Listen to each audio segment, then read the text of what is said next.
Everybody answer at once. Is everybody losing their minds? Yes. No. So for the moms and daughters right here, has it been smooth sailing or has there been a lot of tense moments? Alex, let's start with you. Well, I think for us, it's just been kind of a little bit of a roller coaster. And I think the transition to school closure, being that I'm an educator and a parent, has been kind of managing the change and the shifting landscape from that lens, while also seeing how I can support Betty as she transitions into this school closure new reality. So I want to hear everybody's like, holy crap, this is real moment. Whether it's a stay-at-home order issued or school canceled, I want to know your personal, oh my gosh, this is something that's never happened before. And Betty, we'll start with you. Well, like a few days before school got canceled, when it was like supposed to be canceled for 2 weeks, like in every classroom we had to wipe off all the desks whenever we came in, and like all the teachers were like always out of hand sanitizer and stuff. And then obviously like a few days later school was canceled, and that's when it was like really I was like, wow, this is actually happening. What about for you, Mom? Kind of similarly, leading up was just this really big period of uncertainty, wanting to keep our family safe, wanting to keep my students safe and my staff safe. And then when we got the closure order, just that kind of devastation, the initial closure order was really devastating. And then we had, of course, the extended closure, which really hit home. The extended closure for you? Mm-hmm. Okay, and Chastity, what about you? Give me like the kind of like light bulb moment of this is not real. Mine would have probably been actually a few days before the Seattle Public Schools closure. It was whenever my job closed, whenever the entire campus was sent home. That was I had this feeling in my stomach like, oh my gosh, I feel like I'm kind of in a movie at the moment. I've never experienced this before. And then it just kind of solidified a few days following whenever Seattle Public Schools closed. Megan? I think for me, it was definitely when Seattle Public Schools announced that it was closing, because there was very little warning and it was effective the very next day. And so it was just kind of like this feeling of immediate need to hunker down, which I've never experienced anything like that before. And then when I picked up my first grader, she just walked out of school with a bag and said, well, this is what we're doing, for the next 2 weeks. And so it was really obvious that it was immediate, that it was something that they were just kind of like, we just need to do this right now. And there was no plan. It was just announced and done. And that's kind of scary for me anyway. That was my moment. Adriana? I'd say my moment was when I got home from school one day. This was a few days before the closure of Seattle Public Schools. And I saw my dad's car in the driveway. And I was like, well, this is way before he gets home. Like, what is he doing home? And then I got in and I was like, oh, maybe like his work closed because of this virus that's going around. And when I found out that that was true, I was like, oh, wow, like large businesses like the one that he works at is like, they're all closing. And that was just a really big like eye opener for me. So everybody here has a full house right now, right? Mm-hmm. Mm-hmm. What is that like, having a full house? I mean, how do you find like peace? Do you go hide in a corner? Oh boy. I feel like the hand over the face said everything. What is that meant to mean? Well, I mean, we live in a 1940s house built in Seattle, so we have 4 people living in 1,200 square feet right now, which I love our house and its proximity to the little village area, but it's definitely tight quarters whenever you have a 15-year-old and then a 6-year-old who's super active and just wants to, get all of her energy out. And then, my husband and I, who are both working our full-time jobs during this time. So you have that, and then the sharing of the Wi-Fi and, the offices and the school areas right now. I mean, it's quite interesting, and just learning to work together, which is beneficial because we do get to have this extra time with, especially our older one, because he's gone in 3.5 years. He'll be off to college. So it's kind of nice in that sense. But at the same time, I'm like, if you could just be quiet while I'm on this call, or if I just need to get this one report done. So it's definitely learning how to get along in in our case, small, tight quarters, and sharing, I'm sharing my workspace with a 6-year-old. So that has been challenging, but my job has been awesome at, understanding and even saying hi to Annabelle whenever she pops into her face into the screen. So it's one thing to be told, okay, school's canceled. So as a parent, maybe you go into snow day mode, which is all right, we'll watch Netflix, we'll kill some time. But talk about the shift of going between school's canceled to, oh no, we're continuing learning, but now it's on the parents. What was that realization like? And how did you feel being told that? And anybody jump in, who has a thought? Because I have a young child, and because my son's school, because he goes to a private school, they started learning the very next day. I knew immediately that I needed to get Annabelle on a schedule. So starting the very next day, I went through all of the packet that her teacher sent home, and I just divided everything up into days for at least 2 weeks. And I had I think it was a Thursday, Friday paperclip, and then all through the next week, and then all through the following week. So I just had to pull those packets up. That night, I think I was probably up until, midnight, just trying to figure out what my next day is going to look like. But for me, I'm super type A, and I had to get everything organized that night before. So that way, the very next morning, she wouldn't realize that, she would know that we are going right into school mode. It's not a snow day. We're continuing on just as it should be. Let's talk about frustrations of trying to continue education at home. Who give me just a good losing your mind story of how are we going to do this?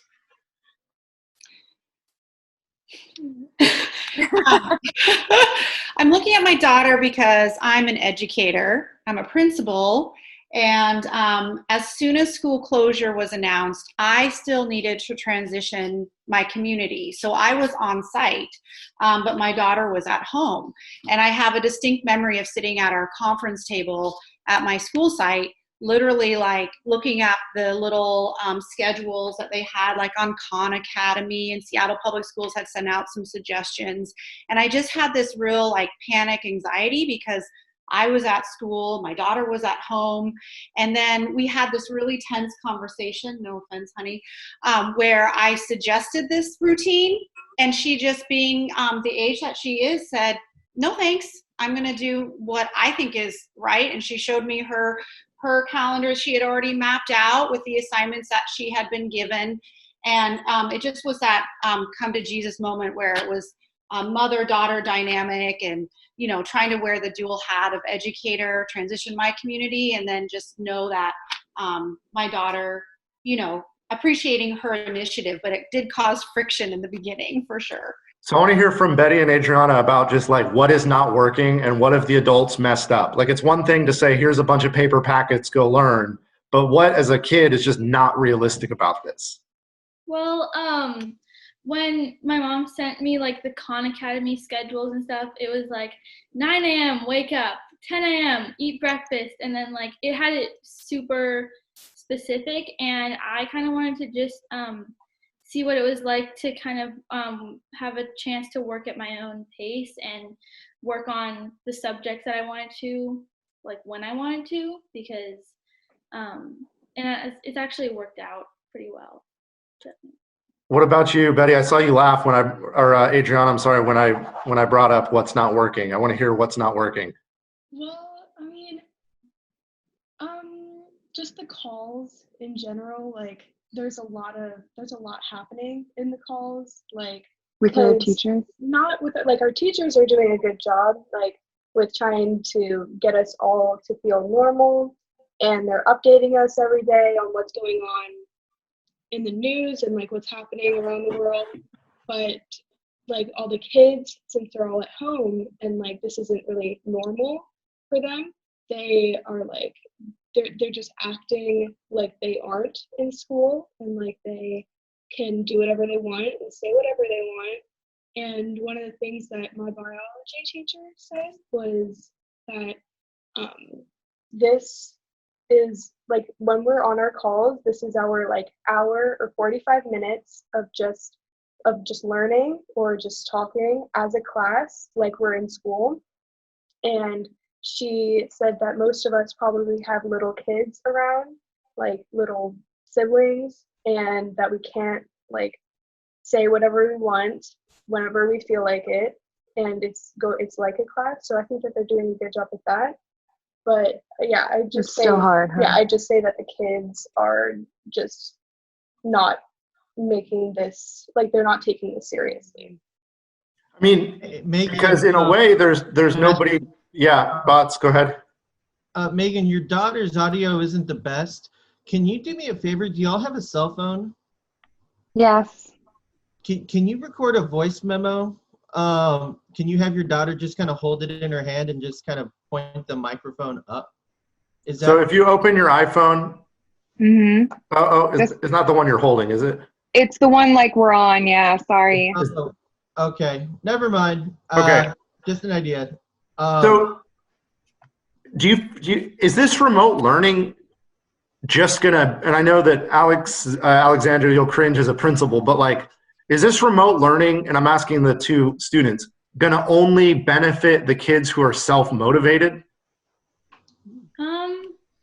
I mean, I would probably say so, because a lot of the, like, I've talked to my friends, and I feel like I'm pretty self-motivated. Like, I want to get my work done, and I've talked to my friends, like, asking them if, like, they've done the worksheet and, like, if they wanted, because I needed help on a problem or something, and they're like, oh yeah, I didn't even do that. I just looked at it to like show that, because like it shows that you've looked at it, and then they didn't actually do it. They just looked at it, and yeah. Because when you're dealing with paper, I mean, there's no one coming to grade it. There's no red pen going over it. Is there that sense that like, well, I can do this if I want, but if I don't want to, I don't have to? What do you think, Adriana? There's no consequences for any of it. Like if you get assigned and like an essay that's due in 2 weeks and you don't do any of it, then like you can not send it to your teacher, but like there's really nothing that's going to happen to you. Have the teachers told you that they're not grading anything? A few of my teachers, like some of them say that it's just feedback that they're going to give us, but that's it. So that's another issue too, is that there's a lot of inconsistency. So some teachers are saying, yes, I need you to turn this in and it will be held against you if you don't. And some are saying, all of this is very optional, so we're just giving you stuff to do. And that's really hard too, because then, you know, what is a kid going to do with that, right? It's hard to find that motivation as a teenager, I think. Alexandra, as a principal, what do you think when you hear that? Well, I know that what I want to say is reassuring, hopefully, that now that we have the clarity from OSPI and the state directive to continue online learning, that I do think districts and schools and then educators will have a more consistent understanding of what it means to give feedback and what grading will look like, what's credit bearing. I know there's been some talk about making courses pass fail and the consequences thereof. So I know there's a lot of behind the scenes pieces to that. And being a mom and an educator, I do want to reassure our families that we are absolutely committed to providing as much of a, I guess, a quality education as we can in this new environment, and that it may take some fits and starts as we learn, like, what does feedback really look like? What exactly are we grading? How does the Zoom call work? How do we make sure we get all our students' voices in there, our family voices? But we really are in a place where we have a lot of access to technology, and I think, like I said, we have a really clear directive now, and that is to continue online learning the best we can with what we have. And as an educator, I believe that it's not going to replicate on-site learning. There's no parallel to that. But I do think we'll find some really innovative practices coming out of this. So Betty, if you and Adriana, can you grab like a paper lesson plan of what a day looks like? Do you have anything like that? You can step out of frame. Why don't you all go get it real quick, see what you can find. Maybe And then, Google Class, maybe your calendar, or yeah. Yeah, Ballard High School has done a really good job about breaking their days into segments so that you spend, you know, on this day during this time is when they do science. And So do you have one day in front of you right there? I'm trying to find the email from our high school principal that can. Yeah, when you get one day, if you'll screenshot it just so you can send it to me. Okay. do you want to? It's so interesting hearing the high schoolers in Seattle in the public school system. Why?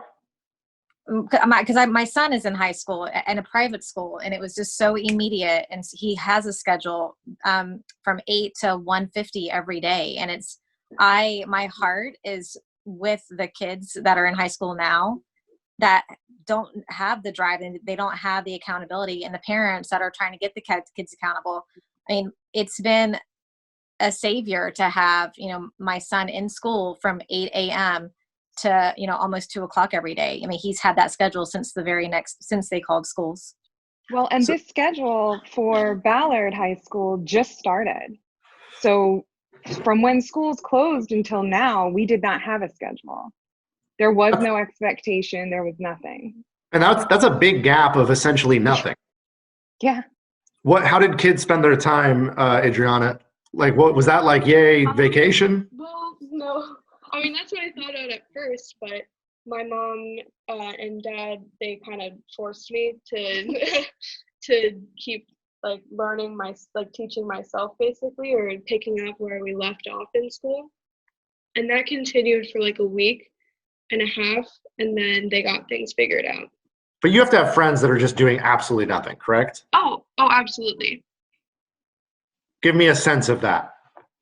Well, I mean, because some of my friends I don't see on the Zoom or Microsoft team calls, and I like call them or text them and like, do you know that this is due on Friday, or do you know that this is due later today, or did you know that there was a call? And they're like, oh no, I haven't really been like focusing on that. Like it's going to be pass or fail anyways. Like, and then I was like, it just doesn't make any sense to me why you would like just throw this away when all these educators are trying to like help you succeed. Like they're not trying to help themselves. Like this is all for us, and we're just taking advantage of it.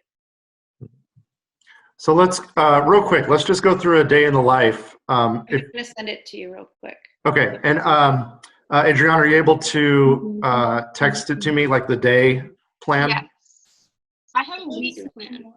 Yeah, can you send that to me? Yeah. Here, I'll So- give you his number. What I want to do, and this will be like kind of the last thing we do, but if you'll each take me through what a day looks like, and then if parents, if you all want to jump in on how that compares to a in-class day, if that makes sense.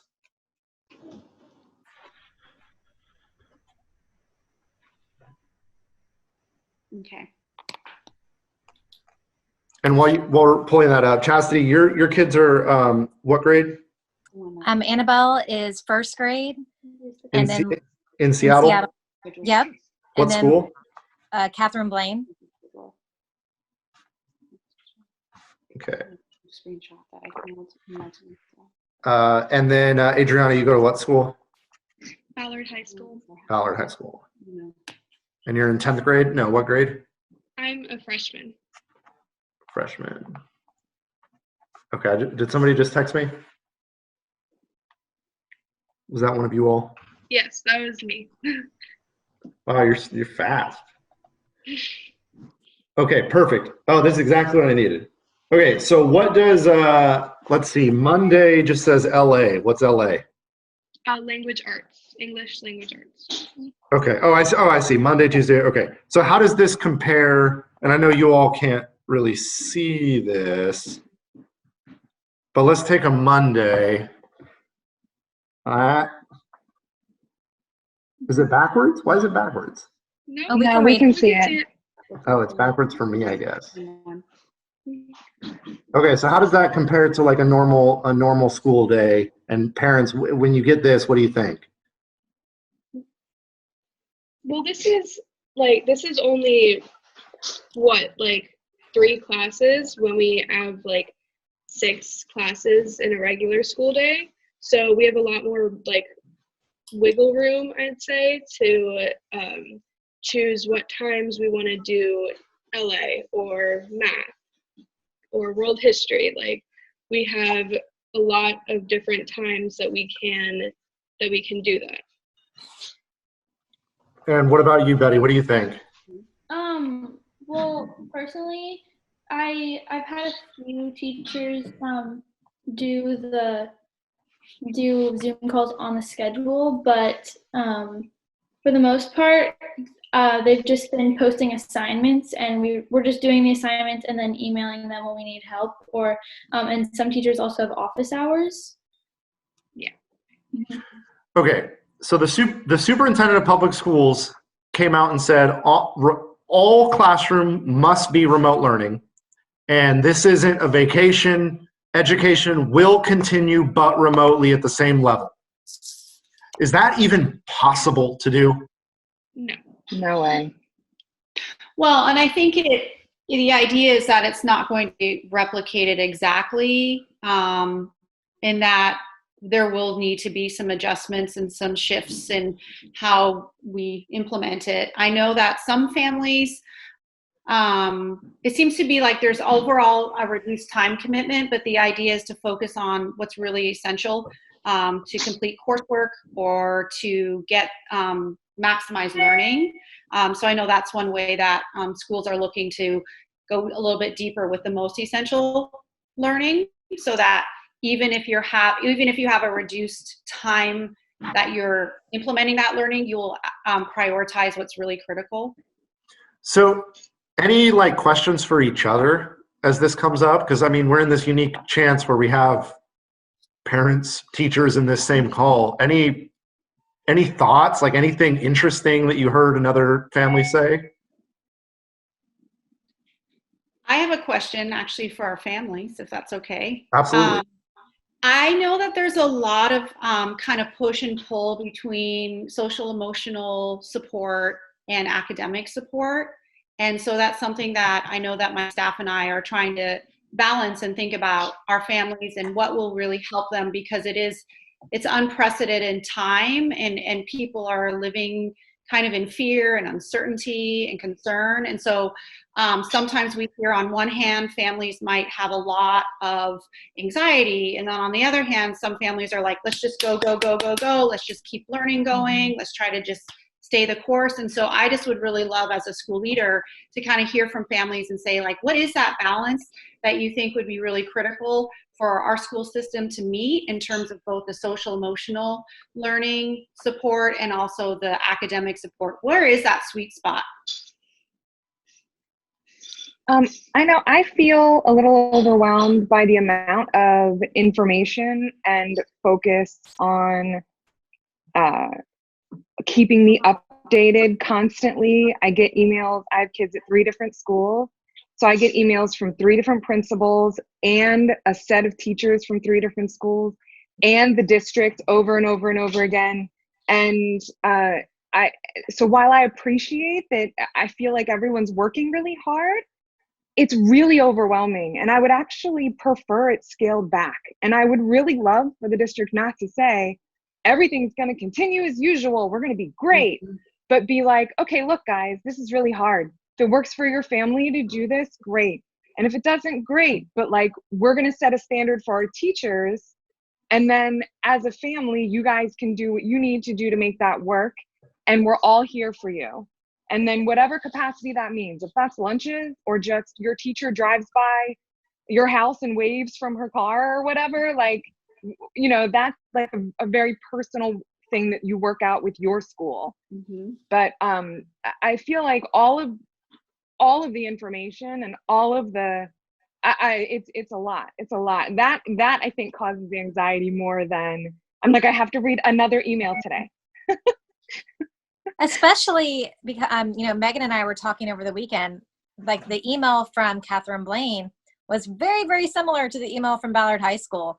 I want to say like the first and last paragraph, I may be wrong, were the exact same. Yeah. So, you know, if we're going to do the same email, let's just get one email and call it a day. Interesting. Right. Thank you.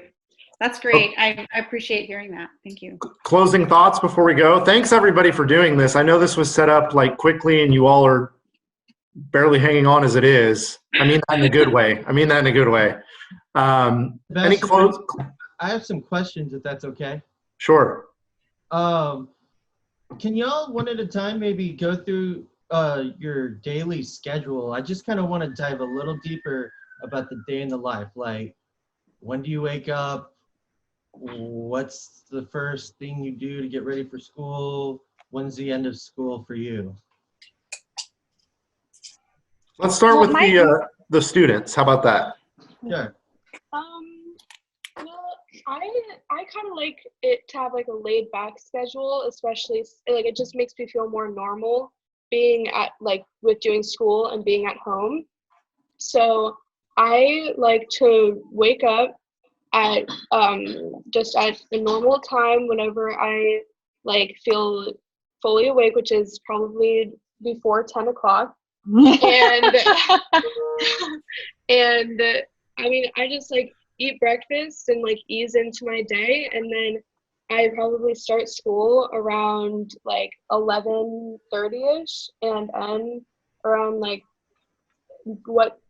time school would normally end, like around 3:30.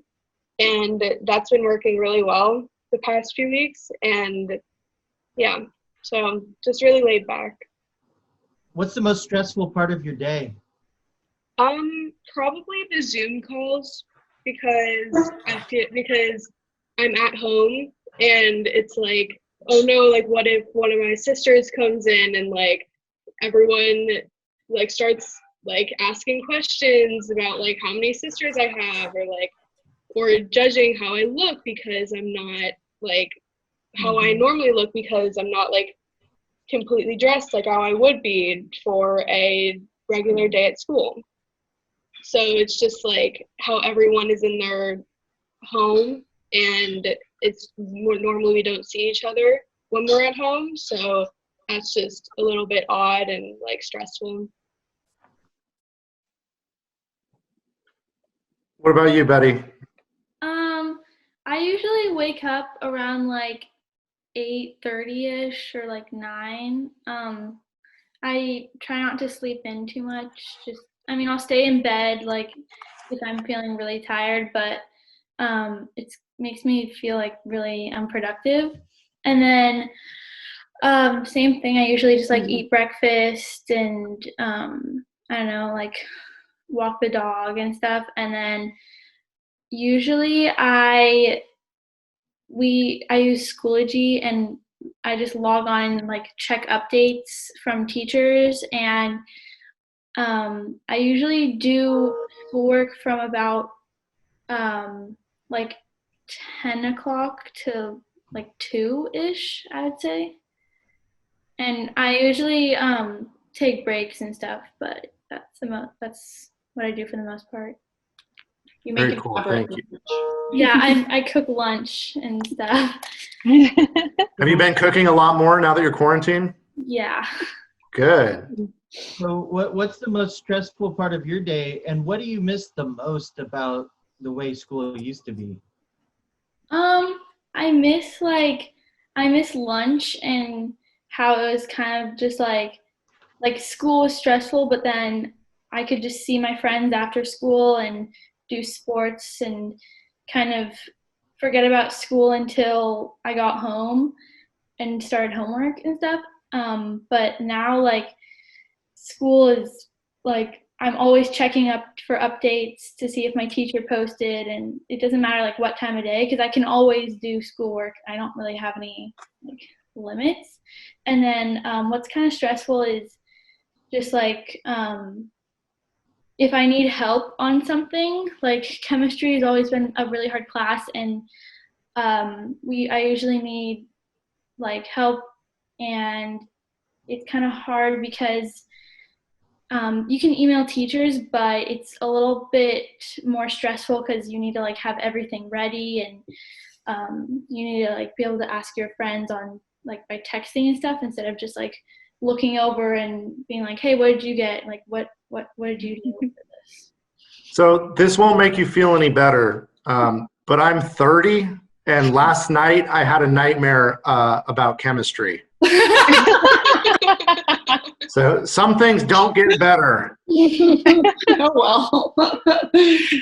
I'm not even joking. Wait till you're a parent and your kid comes to you and says, hey, can you explain how to do this chemistry to me? Oh, gosh. All right. Bots, anything else? Yeah. I just wanted to expand on two things that caught my eye, because I think it's kind of a common theme with most any student. The technology, someone brought up sharing Wi-Fi. Can y'all talk about any technology issues that you're specifically having that you could also maybe show us in a different video? Like you could show a cell phone video of you experiencing this problem.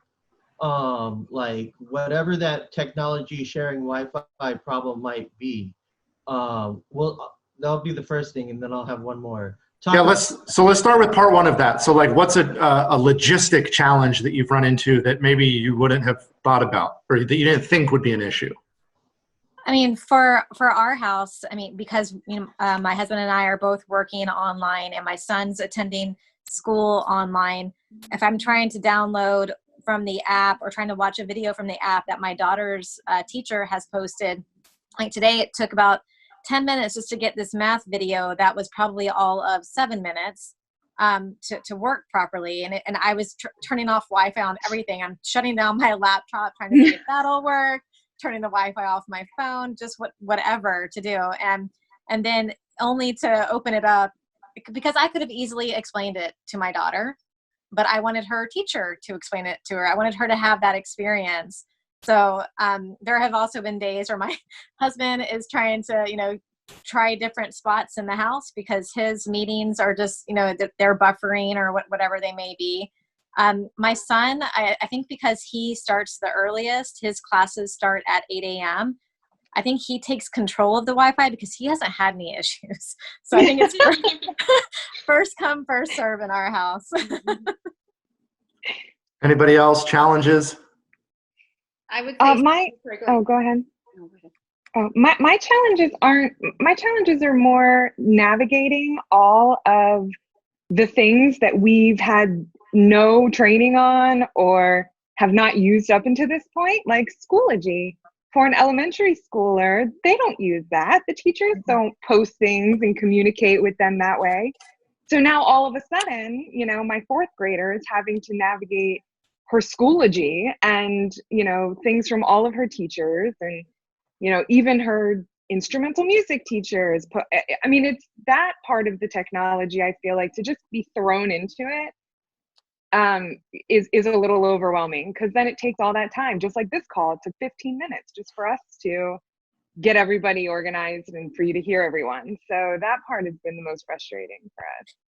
Can I just say, tagging on to what Megan said, I read an article today from Microsoft, and it was about my son's school, and they were talking about how one of the great things that they have done is that they're all on the same online platform versus learning multiple different ones. So they have, instead of having the educators, like the teachers, drive what platform they want to use because it works for them, his school is on one consistent platform. So everyone got the same training. Everyone's using, all the teachers, all the students are using the same things. And it has been hard because, just trying to learn the one app for my daughter's first grade class, I was calling Megan, I was calling another friend. I'm like, how do you access the portfolio? Just because, in addition to that versus, you know, the other helpful websites that the schools have, you know, given to us, like the Scholastic and other websites that they've said, hey, check here for great alternatives. It's been, again, a seamless experience for my son because they all use the same exact thing, the teachers and the students. What's the name of the school? Look up that article. I can forward it to you. It's O'Day, and it was O'Day. put out by Microsoft because they're one of their learning schools. I just want to say that that's Sure. absolutely what we're doing in Highline as well, is that we are identifying platforms school-wide, and we really only have two choices, Google Classroom and then Seesaw. And so we're doing the same thing where across the whole entire school, you have a baseline platform, and then you can link assignments. And the other thing I would say that's helping with that consistency is just the fact that we've been doing some online learning. We've had online learning throughout the last couple of years with some different programs that we use consistently as a district and as a school. And that does seem to help because at the very least, families are more familiar with those, and they may not, now they might be relying on them a little bit more, but they're not totally unfamiliar platforms. So yeah, I want to echo that. And it's great for me to hear that too, just as a school leader, how important that is. And I know that as a parent as well. And yeah, the tech piece is very onboarding. I want to just say that I do really appreciate the Zoom and Microsoft Teams, that type of functionality, just to stay connected face to face. I think that's really been remarkable in navigating that, and the kind of having some grace and humor in the situation. So I've been able to see babies. I've been able to see pets, and just to see kind of that personalization. I know Adriana brought that up a little bit. That personalization can be a little bit uncomfortable, but it also can bring a community together. And I just really have appreciated that, and especially a time as stressful as this, whether it's families showing us where they have their workspace together, whether it's my staff showing us, you know, their pets and babies. You know, it just helps us remember the humanity in all of this.